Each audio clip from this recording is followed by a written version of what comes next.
या मालिकेच्या येणाऱ्या जबरदस्त भागामध्ये प्रेक्षकांनो खूप मोठा टर्न ट्विस्ट येणार आहे।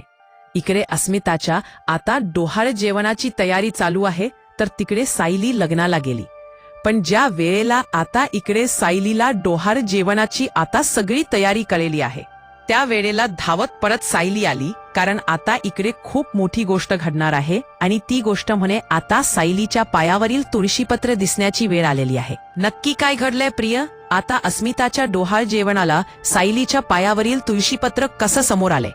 प्रेक्षकांनो, अस्मिताला डॉक्टरांनी आता जास्त हालचाल सांगितलेली नाहीये। या कारणास्तव आपण पाहिले की कल्पनाने तिचे डोहाळे जेवण करायचे ठरवले आहे। प्रतिमा तिला सांगते की आपण खरंतर डोहाळे जेवण करतोय, मला वाटतोय की जर का या डोहाळे जेवणामध्ये सायली अर्जुने सगळे असते तर बरं झालं असतं ना।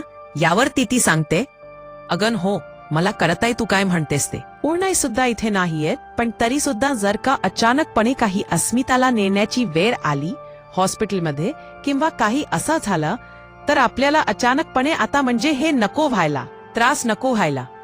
म्हणून मला काय वाटतं की जर का अस्मिताचे डोहाळे जेवण आधीच करून घेतलं तर बरं होईल असं म्हटल्यावरती मग प्रतिमा म्हणते, ठीक आहे, चला आपण तयारीला लागूया। डोहाळे जेवणाची बातमी सायली पर्यंत पोहोचलेली आणि आता सायली विचार करते की इकडचं लग्न उरकरू की मी त्या क्षणी आणि निघेन। आणि तिने गिरिजाला सांगितलंय की माझ्या अस्मिता वंशांच्या म्हणजे अस्मिता ताईंच्या आमच्या डोहाळे जेवण आहे आणि त्यामुळे मला तिकडे काही केलो ना तरी सुद्धा जावं लागेल। यावरती गिरिजा सांगते, तू लग्न होईपर्यंत थांबशीलच ना? यावरती ती म्हणते, हो, लग्न होईपर्यंत मी थांबणारच आहे।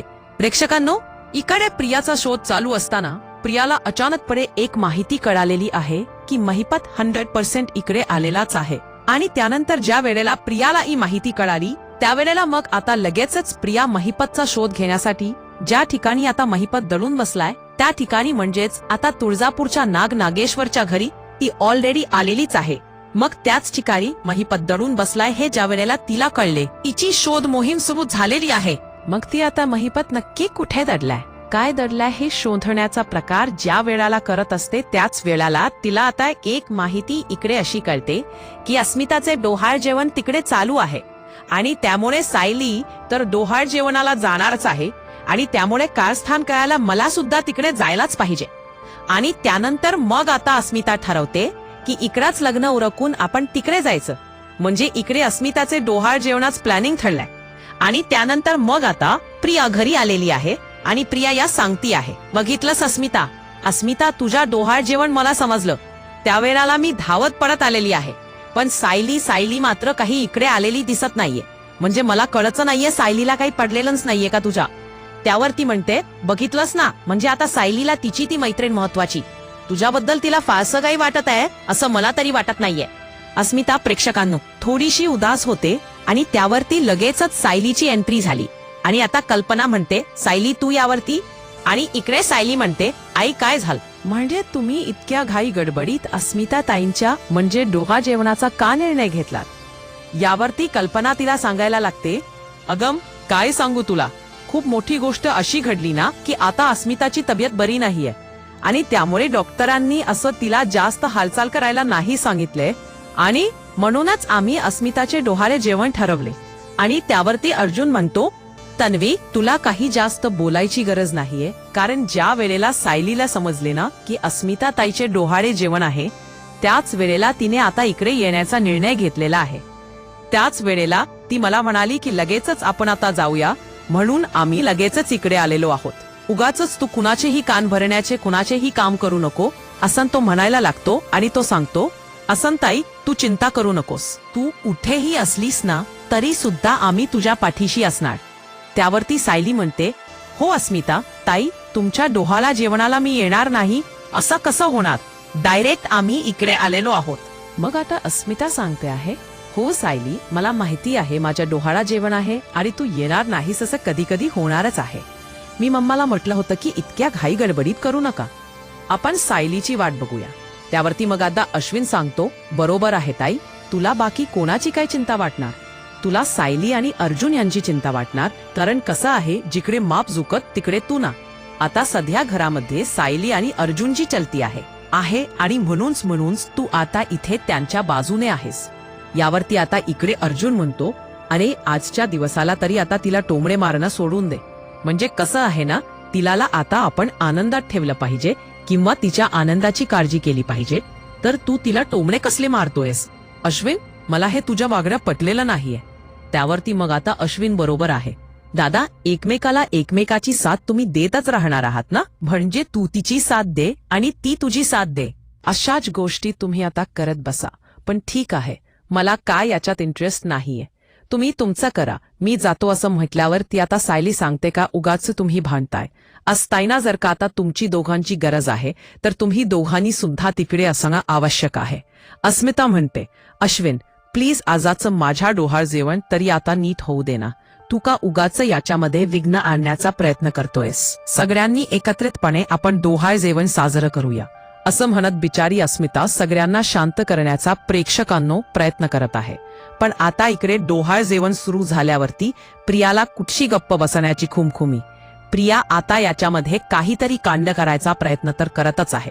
प्रिया सुरू करते ते म्हणजे आता कशा पद्धतीने अस्मिताला त्रास होईल, कारण अस्मिता आपल्यासाठी नाहीये, ती सायलीसाठी आहे हे माहिती आहे. इकडे तोपर्यंत आता अस्मिताने पुन्हा काही कारस्थान करायच्या आधीच पूर्ण तिकडे आलेली आहे.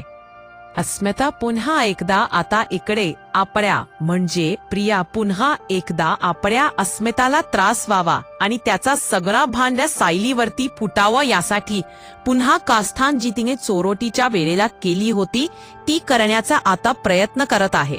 पण त्याच वेळेला आता मात्र पूर्णाजीने तिला सांगितले, खबरदार, जर का पुन्हा एकदा हे करण्याचा प्रयत्न केलास ना तर मी खपून घेणार नाही. आतापर्यंत आमच्या बाबतीत आणि आतापर्यंत बाकी सगळ्यांच्या बाबतीत हे करत आलीस, पण अस्मिताच्या बाळाच्या बाबतीत जर का हे सगळं केलंस ना तर गाठ माझ्याशी आहे. तन्वी, ज्या वेळेला तू मगाशी येऊन सायलीच्या बद्दल 4 शब्द जेव्हा बोलत होतीस ना त्याच वेळेला मला आठवलंच होतं की इथे तू कारस्थानच करायला आलेली आहेस आणि तू इथे कारस्थानच करत राहणार आहेस. त्यामुळे खबरदार, पुन्हा जर का अस्मिताच्या बाळाच्या वाटेला जाण्याचा प्रयत्न केलास तर गाठ माझ्याशी आहे. असं म्हणत मग आता तिने सांगितले की तू या कार्यक्रमापासून 4 हात ला. त्यानंतर आता इकडे तिच्या बाजूने उभा राहिलाय तो म्हणजे अश्विन. पूर्णाई काय केले तिने? पूर्णाई म्हणते, काय केले बघ तिने, काय केले? ज्या आता चौरंगावरती आपण अस्मिताला बसवणार आहोत तो चौरंग पूर्ण खिळखिळा करून टाकलाय. आणि खरंच ज्या वेळेला अश्विन हे पाहतो तर त्याच्या लक्षात आले की खरंच हा चौरंग खिळखिळा करण्यात आलेला आहे. आणि त्यानंतर मग आता अर्जुन म्हणतो, कळलं तुला तुझी बायको काय आणि कसं करू शकते. को रागारागात प्रियाकडे पाहतोय आणि तन्वी हे सगळं का केलंस असं तिला विचारतोय आणि त्यावरती ती आता तत्पप करती, नाही मी काही नाही केलेलं आहे. अश्विन एक ना. त्यावरती तो म्हणतो, आता तुझं काय ऐकायचं बाकी राहिलंय मला सांग. तू का अस्मिता ताईला पाडण्यासाठी हा प्लॅन केलास? तूच केलंस ना हे सगळं. त्यावरती प्रिया आता चांगलीच प्रेक्षकांनो गडबडली आणि अश्विनने चोरी पकडल्यामुळे ती आता गडबडली. अश्विन म्हणतो, का गरज पडली होती तुला अस्मिता ताईच्या बाळाच्या बाबतीत काही वाटत नाहीये? त्याच्या बाबतीत हे अशा प्रकारचं वागणं कितपत योग्य आहे? तुझे हे वागणं मला अजिबात काहीच पटलेलं नाहीये. असं म्हटल्यावरती ती सांगते, अरे नाही, मी नाही चोरंग खिळखिळ केलं. यावरती लगेच तो सांगतो, मग काय आता पूर्णही खोटं बोलती का? पूर्णही खोटं बोलून तुला आता अडकवण्याचा प्रयत्न करते. असं जर का तू म्हणत असशील तर मी अजिबात हे मान्य करणार नाहीये. आणि त्यावरती मग आता अर्जुन म्हणतो, नशीब अश्विन, तू आता हे तरी मान्य केलास की आता हे सगळं पूर्णाईने म्हटले म्हणून योग्य आहे. इकडे तोपर्यंत सायली म्हणते, तंत्रिया तुझं डोकं उलटन चालचं कसं? अगं घरामध्ये जे काही चालनले त्याच्यापेक्षा तुला आता काहीतरी वेगळंच करायचंय का? मला खरंच कळतं नाहीये की तुझं काय चालनले ते. असं म्हटल्यावरती मग आता ती सांगते, अर्जुन सांगतो, बरोबर आहे तुझं डोकं उलटन चालणार ना. म्हणजे तिला आता काही झालं तरी सुद्धा दुसऱ्यांना त्रास द्यायची हिची गरज पडलेली आहे ना. असं म्हणत अर्जुन चिडलाय. सगळेच जणे प्रेक्षकांनो चिडलेले आहेत. आणि त्यानंतर मग आता इकडे डोहाळे जेवणाचा कार्यक्रम सुरू झालाय. ज्या वेळेला डोहाळे जेवणाचा कार्यक्रम सुरू झालेला आहे आणि त्यावेळेला अर्जुन अस्मिताची थट्टा मस्करी करतायत. अस्मिताला उगाच चिडवतायत की, अस्मिताताई आज तुम्ही म्हणजे आज जिजू पण नाहीये तर तुला एकटं वाटतं असेल ना. तर आता अस्मिता सांगत आहे की तुम्ही सुद्धा तयारी करायला घ्या बाळाची. यावरती अर्जुन सांगतोय, मी तर एका पायावरती तयारी करायला तयार आहे, पण आता सायलीच्या मनात काय चाललंय ते फक्त तिलाच माहिती. असं म्हणत अर्जुन तिच्या हात पकडतोय आणि सायली आता चांगले चिडली. काय चाललंय? काय सगळ्यांच्या समोर काय तुमचं चाललंय? असं म्हटल्यावरती अर्जुन म्हणतो, सगळ्यांच्या समोर नाही, सगळ्यांनीच मला हे सांगितलंय म्हणून चाललंय. असं म्हणत थट्टा मस्करी चालते. आणि बायको, आता तू तरी विचार कर ना. आपण सुद्धा आता अस्मिताताईच्या पाठोपाठ नंबर लावूया. यावरती सायली म्हणते, नक्कीच लावूया, पण जरा थांबा, अस्मिनीताईंचं बाळ थोडं मोठं होते. ते बाळ मोठं झाल्यावरती मग त्याच्यासोबत खेळायला कोणीतरी आणू. थट्टा मस्करी चालली आहे तोपर्यंत आता इकडे अस्मिताला आणण्यात आलेला आहे.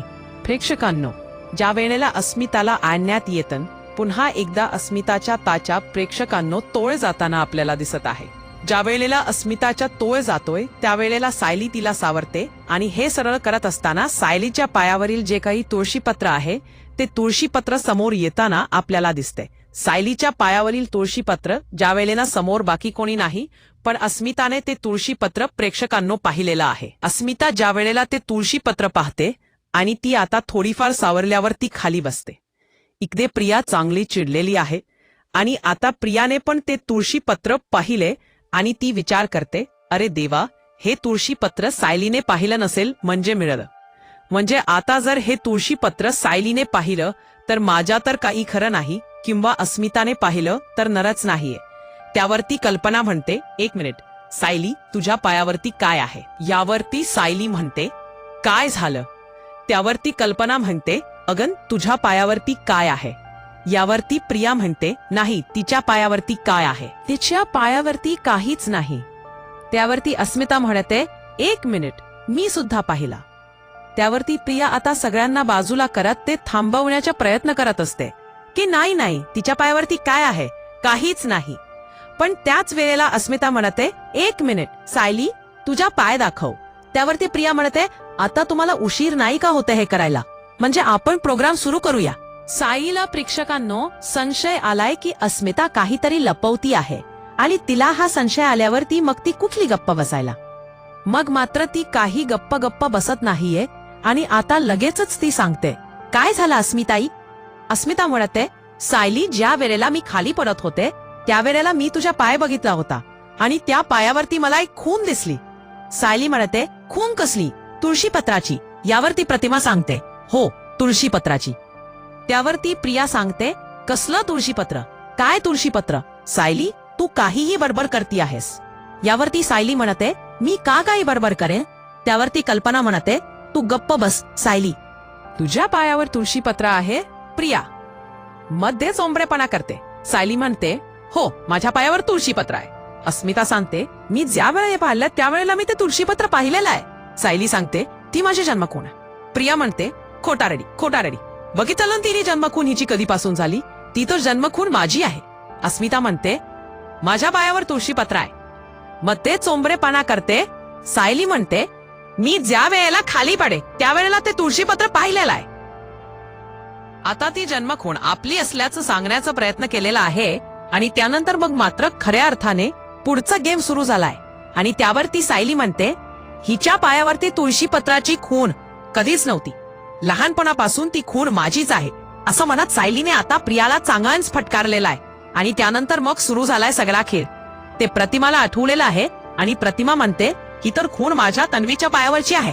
ही सेम टू सेम खून आहे. अस्मिता म्हणते, कसं शक्य आहे? दोघींच्या पायावरतीच एकच खून? तर आता सायली सांगायला लागते, नाही, दोघींच्या पायावरती एक खून बिलकुल नाहीये, माझ्याच पायावरती खून आहे. अस्मिता ताई, अहो, हिच्या पायावरची कुठेची आली खून? असं म्हणता आता इकडे सायलीने अस्मिताला सगळं समजावलंय आणि फायनली लक्षात आलंय की फक्त खून आहे ती आता प्रिय अस्मिताच्या लक्षात आला की सायलीच्याच पायावरती